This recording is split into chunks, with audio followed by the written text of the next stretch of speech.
Hello, welcome to another tonalist landscape oil painting demonstration. This is your painter in residence. I'm Francis McCarthy. And the painting I'm bringing you today is called Sepia Bay. It's 3.5 by 3.5. It's a little mini. I painted it a while back, a few months back, and gave it to a good friend of mine who now is no longer with us, sadly. That is Joan Emery.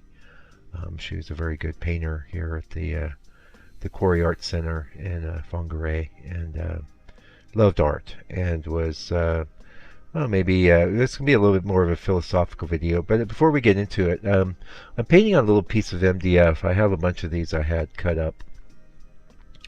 I don't feel too worried about it, this little tiny size. I went over the surface of it with a little bit of raw umber and some transparent gesso. That's how we got that sort of quick little color texture feeling, and I think that's beneficial, really. In fact, you could tone your board really quickly a lot of different ways, especially if you're working on something like MDF. And MDF is a lovely surface to work on. The reason I moved over to hardboard, though, is hardboard's a lot more resilient, especially to things like water and stuff. Yeah. And the scene is basically based on a pictorialist photo. It may, I don't know if it's an old one or not, but you know, I've taken a lot of liberties with it, so hopefully, if it is a contemporary one, the photographer doesn't mind too much. Yeah. Let me tell you a little bit about Joan there. She was a super smart woman, super high IQ, and had a lot of different careers in her life and family and all that. But she capped off her life with her career as an artist, and all she really wanted to do every day was get in the studio and paint, you know. And she didn't have amazingly good health. So she would reserve her energy so that she could paint, you know, for a certain portion of the day with good energy. She wouldn't push it. And I think it's valuable that you know, art should be like that for you too. It's like, if you think about it, that's how you really want it to be, isn't it? You know, something that you would do no matter what. You know, something that if you couldn't do it, you wouldn't feel good. And these little minis are perfect for that, because this is going to be a 10-minute video, which is 5 minutes shorter than usual. The actual painting session itself, I believe, took under an hour. And I sold one this size recently for around $100 New Zealand, so people like them. And it's something good to keep in mind too, like if you do sell your work, and if you're not selling your work, I know you probably would like to. A lot of people don't have a lot of money right now, but I noticed that in the show that I had, you know, little pieces were what was moving, and I feel it's because, you know, it's kind of an economically hard time, and it's looking like it might get a little harder before it gets easier. So something to keep in mind. I wouldn't just make every painting you do a little mini, but another advantages of minis is, like, okay, so they're quick. You can make a quick artistic statement. It's very difficult to get fussy with the brushwork. In fact, it's quite beneficial to just get a bit of expressive. I'm painting this with a oh, it'll come to me, but I know it's like a 0 or a 1, and which is a pretty small brush. In fact, pretty much the smallest brush that I use with any kind of regularity.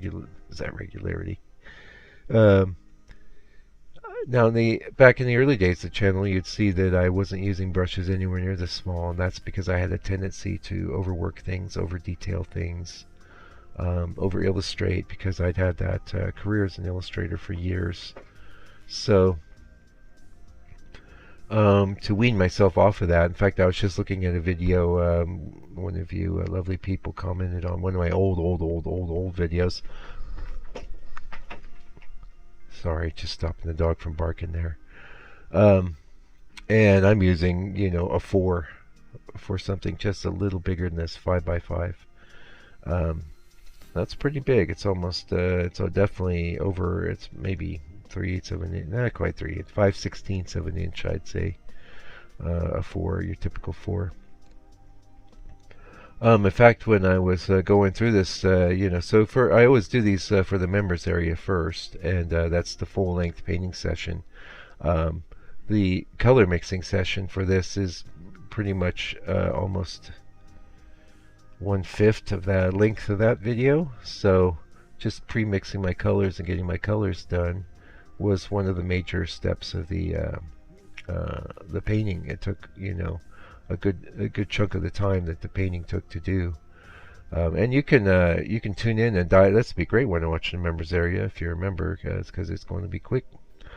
Oh, my book, it's still available, and it's a collectible, and semi-affordable. It's going to be $60 US, but that includes the international shipping, which since the COVID has just gone through the roof. So check it out if you're interested. I'll send it to you. Anyway, getting back to the painting here. So many things you can concentrate on though with the minis, like composition, values, color contrast, the colors. You can just go to town, but what you're liberated from is wrangling with big shapes, wrangling with big areas, I mean, you may have something that's proportionally large in your painting, but since it's so zoomed out and small, it's easier to get a handle on a lot of these things: composition, values, color. So try it today, and maybe after this video. Now you don't, you can paint on a bit of card as well, and if you'd like to try that, artists have been painting on paper as long as there's been oil paint. What you do is you can just prep it with regular white gesso and then tint that if you can stand painting on white, which I can't. But what I would do is use some of that transparent gesso and maybe even tint it with a little color. A good two layers, maybe on paper I might go 3, and that'll give you a little buffer. So you definitely want to have that buffer.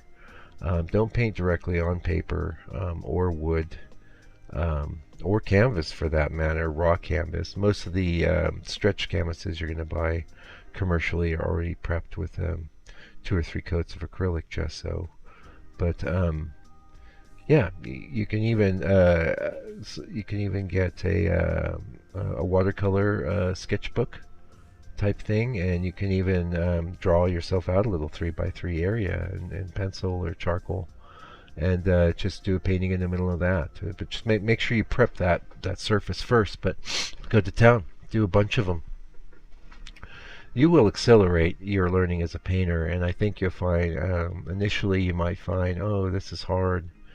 It's hard, it's so small, but it's liberating as well. And keep in mind that your attitude about things as a painter, just in life in general, is really what steers the ship. Okay,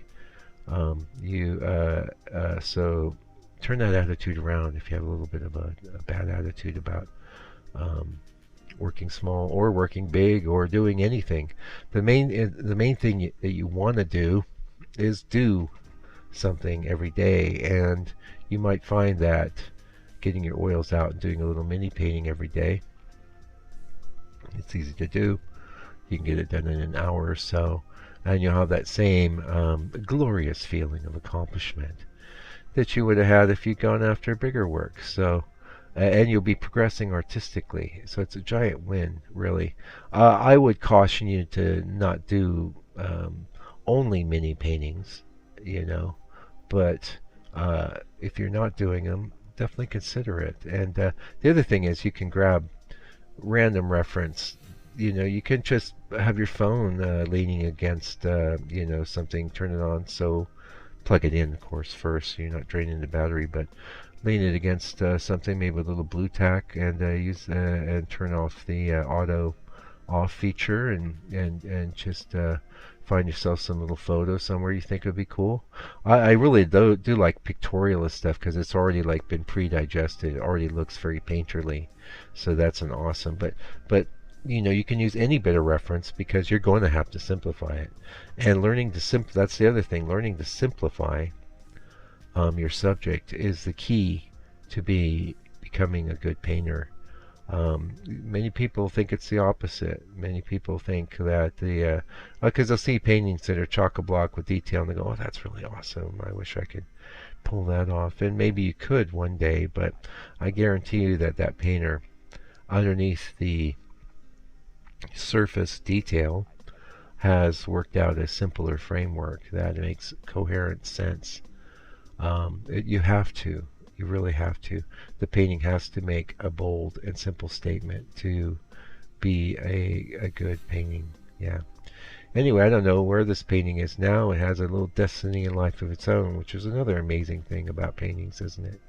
Each one will go through the world. You know, they're with us while we create them, and then maybe they're in a box or something, and then they're free at some point. They end up in someone's home or in someone's hands.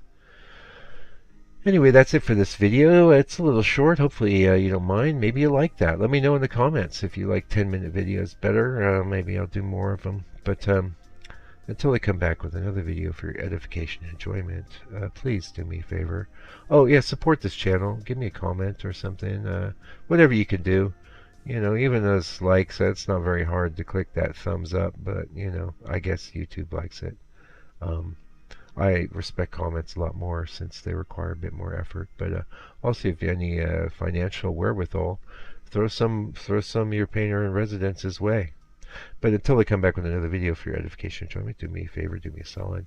Take good care of yourself, your family, all your loved ones.